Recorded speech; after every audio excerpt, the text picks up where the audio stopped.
Olá pessoal, tudo bem? Sejam bem-vindas, bem-vindos ao canal. Meu nome é Antônio Kozikoski, eu sou professor de Direito Constitucional e de Direitos Humanos.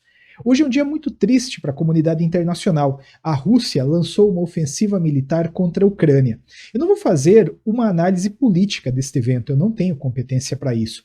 Deixo aqui apenas o meu registro de pesar, porque independente dos motivos, a guerra sempre traz sofrimento para todos os lados. Espero que isso passe o mais rápido possível e com o menor sacrifício de vidas para todos os lados. Esse fato vai repercutir na vida de todos nós. E pensando nisso, eu decidi gravar este vídeo. E se o Brasil entrasse em guerra? Quais seriam as consequências jurídico-constitucionais desta declaração? Novamente, não vou fazer uma análise política olhando para o Brasil. Vou apenas retratar o que a Constituição fala a esse respeito. O meu canal é dedicado especialmente para você que vai fazer exame de ordem e concurso público. E você pode ter certeza, este fato vai cair em provas daqui em diante, porque, novamente, esta invasão da Ucrânia vai repercutir na comunidade internacional de um modo geral e também vai repercutir, por consequência, aqui no Brasil. Então, fica comigo até o final deste vídeo. Vou falar sobre impostos, vou falar sobre medidas provisórias mudando orçamento, vou falar sobre estado de sítio, vou falar sobre uma série de pontos que sim tendem a cair. Aproveitando, peço para você se inscrever no canal, assim você também assegura vídeos de direito constitucional e com conteúdos de atualidade como este toda semana. Primeiramente, quem declara a guerra no Brasil? De acordo com a Constituição, a competência para declarar a guerra e celebrar a paz é do presidente da República. Isso está lá no artigo 84, inciso 19, e também está, de certa maneira, no artigo 21, inciso 2.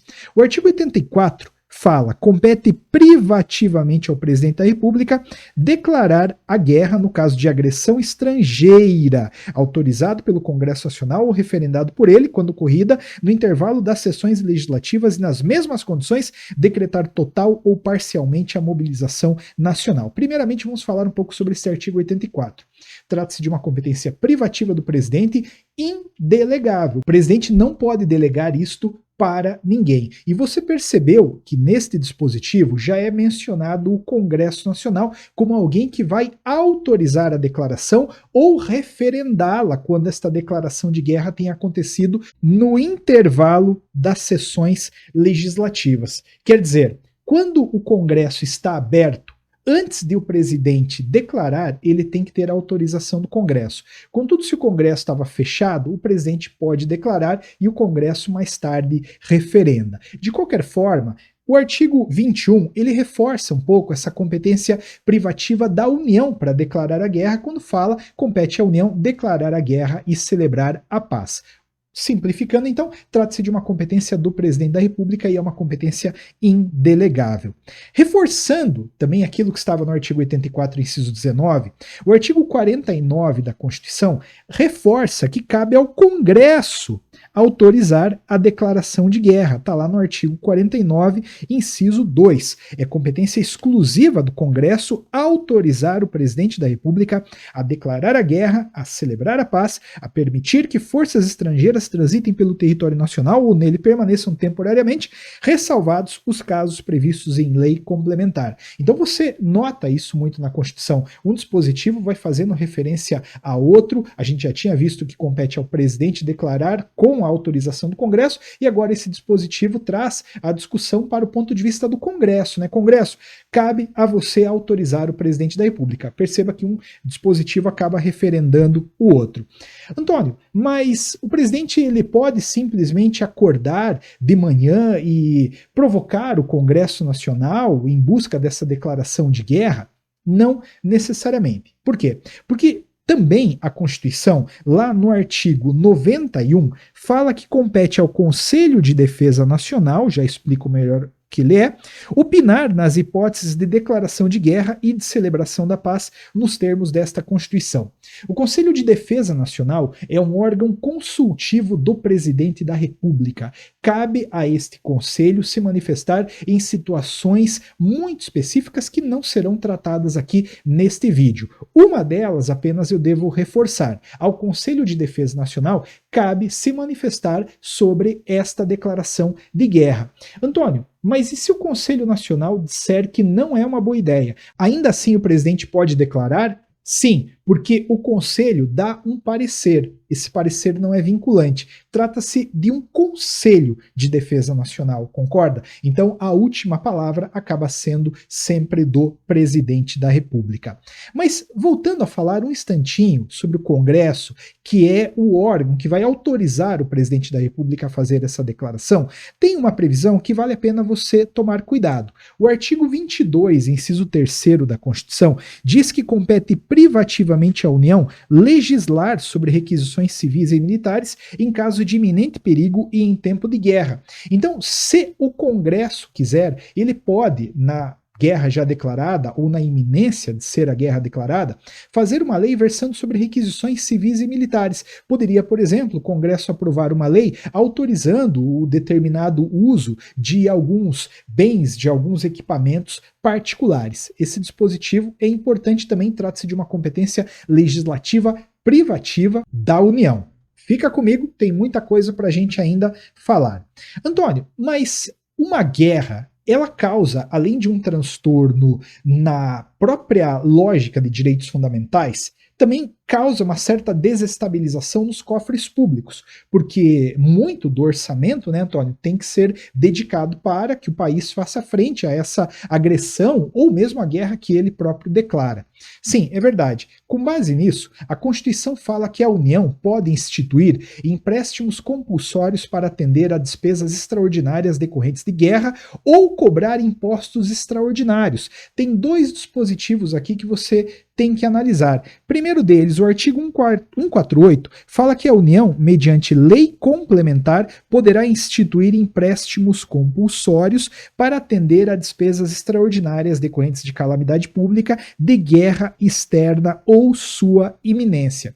O empréstimo compulsório é uma modalidade tributária que é marcada por uma particularidade diferente da dos impostos de um modo geral. O empréstimo é empréstimo, logo ele tem que, num determinado momento, ser devolvido. Então poderia a União cobrar esse empréstimo compulsório para arrecadar dinheiro com o compromisso de mais tarde devolver este dinheiro. Mas sem prejuízo disso aqui, também o artigo que estava ali abaixo, o 154, fala que a União pode instituir, na iminência ou no caso de guerra externa, impostos extraordinários, compreendidos ou não em sua competência tributária, os quais serão suprimidos gradativamente cessadas as causas de sua criação.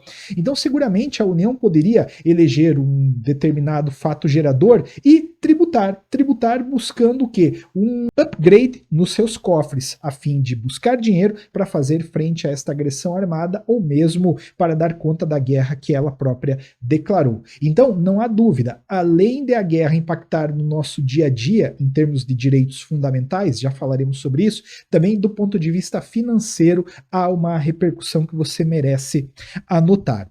Falando nisso, é importantíssimo, na verdade, você anotar isso aqui. O orçamento, ele é planejado. O orçamento, ele é feito pelo presidente, pelo Congresso, e ele deve ser executado. Todo mundo vive com orçamento, não é verdade? Eu vivo com o meu, você vive com o seu.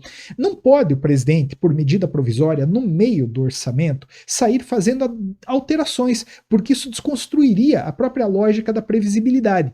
Contudo, há um dispositivo que cai bastante hoje mesmo em prova de concurso público, que é o artigo 167, parágrafo 3º.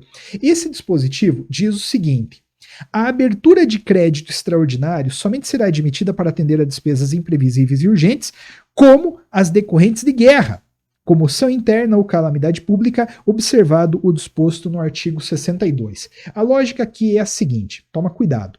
O presidente da República não pode fazer medida provisória para alterar o orçamento. Está lá no artigo 62. Como eu disse, o orçamento ele é marcado por uma lógica de previsibilidade. Contudo, diante de uma circunstância imprevisível como é a guerra, aí sim o presidente pode alterar o orçamento. É decretada essa calamidade e o presidente pode, a partir de então, mudar o orçamento por medida provisória, retirando, por exemplo, o dinheiro da cultura e empregando nas Forças Armadas para fazer frente novamente àquela guerra declarada. Então, cuidado com isso aqui. olha, estou sendo bastante repetitivo nesse ponto, porque isso hoje já cai bastante. O presidente da República não pode alterar o orçamento por medida provisória, mas numa situação dessa, guerra, sim, ele poderia fazer uma alteração. Antônio, mas você só está falando de orçamento. E os direitos fundamentais? Como é que fica o meu direito à liberdade, à vida e assim por diante? Então, primeiramente, a gente tem que olhar para o artigo 5º, inciso 47. Ele é muito importante. No Brasil, não há pena de morte como regra. Tem uma hipótese, tem uma exceção na qual a pena de morte pode ser decretada. Quando, de acordo com o artigo 5º, inciso 47, não haverá pena de morte, salvo em caso de guerra declarada nos termos do artigo 84, inciso 19, que é aquele que a gente viu no começo dessa nossa conversa. Então, se for declarada a guerra, é possível sim a aplicação de uma pena de morte. Eu não estou falando da morte que, infelizmente, vai acontecer lá no fronte, lá na trincheira.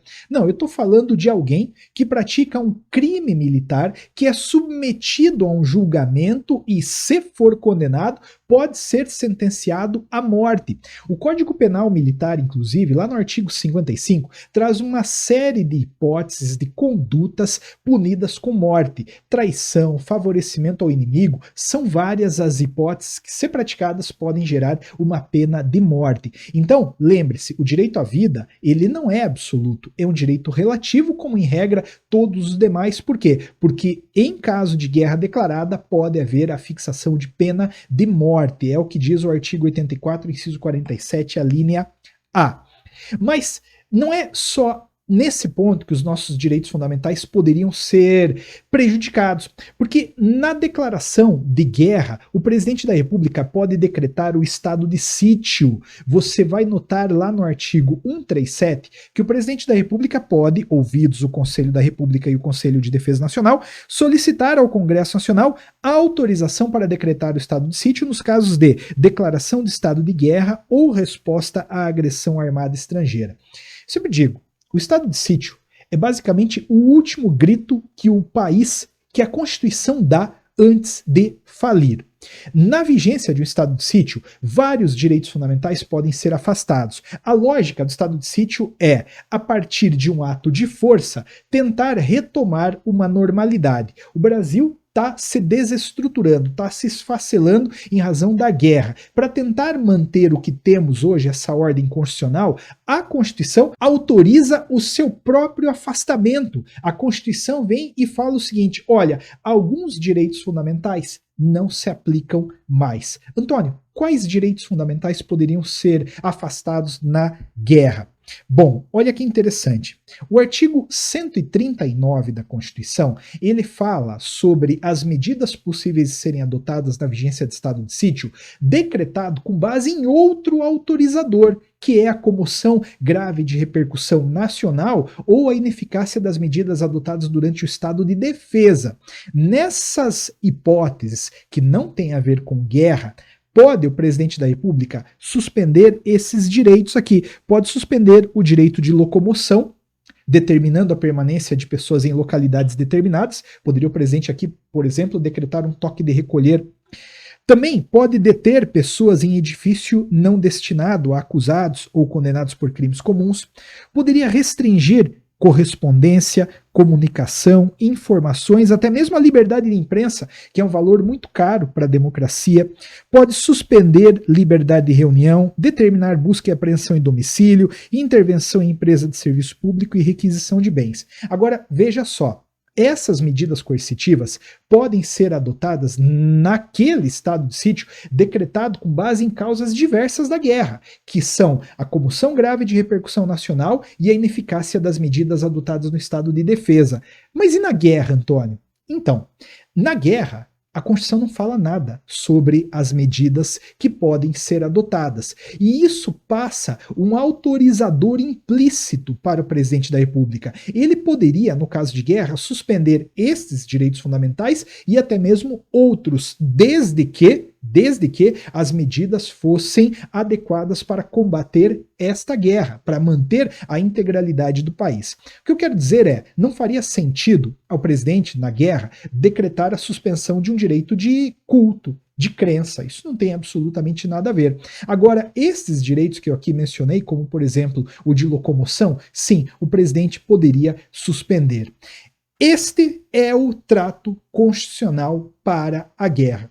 Espero que isso nunca nos atinja, espero que Deus nos livre disso. Mas eu quero, com este gancho do que está acontecendo lá na Ucrânia, chamar a sua atenção para os dispositivos constitucionais relacionados à guerra, porque certamente eles começarão a cair nessa temporada de concursos públicos, tá? Veja, independentemente de ser um tema denso, um tema chato, né, eu peço que você curta o vídeo, deixa seu comentário, dá uma ajudinha pro canal. Estou aqui fazendo para você uma análise bastante completa disso que a gente não acha por aí não. No YouTube você não vai achar uma análise desse tipo. Espero que você tenha gostado, tá legal? Deixa aí mais uma vez seu comentário, farei questão de respondê-lo. Grande abraço, tudo de bom, nos vemos por aí e que Deus guarde a todos aqueles que estão diretamente envolvidos neste triste evento.